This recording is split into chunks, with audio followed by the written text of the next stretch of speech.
আপনাদের সবাইকে স্বাগত। ভারতবাসীর গর্বের মুকুটে যুক্ত হলো আরো একটি পালক।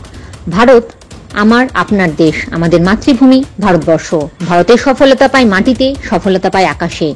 শিক্ষা, সংস্কৃতি, প্রতিরক্ষা দপ্তর অথবা চিকিৎসা বিজ্ঞান, সর্বত্রই সাফল্যের ছাপ রেখে চলেছে আমাদের ভারতবর্ষ।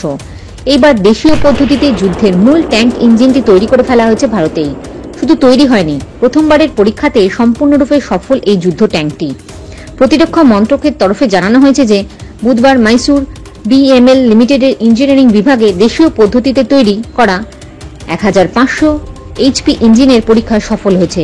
এই সাফল্য দেশের প্রযুক্তিগত দক্ষতা এবং প্রতিরক্ষা বিভাগের স্বনির্ভরতার দিকে অঙ্গুলি নির্দেশ করছে। 1500 এইচপি ইঞ্জিনটি সামরিক প্রোপালশন নতুন দিক পরিবর্তনের দৃষ্টান্ত হয়ে উঠেছে। উচ্চতা, উচ্চ শক্তি থেকে ওজন অনুপাত, 0 ডিগ্রি তাপমাত্রা এবং মরুভূমির পরিবেশ সহ চরম পরিস্থিতির অপারেট এবিলিটির মতন কাটিং এজেরও বৈশিষ্ট্য রয়েছে এই ইঞ্জিনটিতে। ইঞ্জিনটি অর্জুন MK1 ট্যাঙ্কগুলি শক্তি প্রদান করবে বলে জানা গিয়েছে। 2020 সালের আগস্ট মাসে শুরু হওয়া এই প্রকল্পের কাজ 2025-এর মাঝামাঝি সম্পূর্ণরূপে শেষ হয়ে যেতে পারে বলে আশা করা হচ্ছে।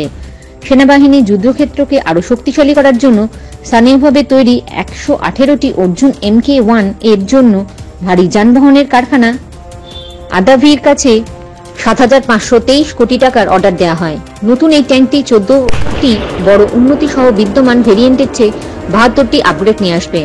আপগ্রেডগুলি ট্যাঙ্কগুলিকে আরও শক্তিশালী করে তুলবে।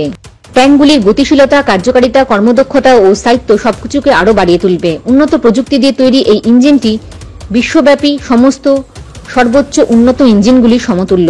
ইঞ্জিনের প্রথম পরীক্ষামূলক উৎক্ষেপণে উপস্থিত ছিলেন প্রতিরক্ষা সচিব গিরিধর আরামানে।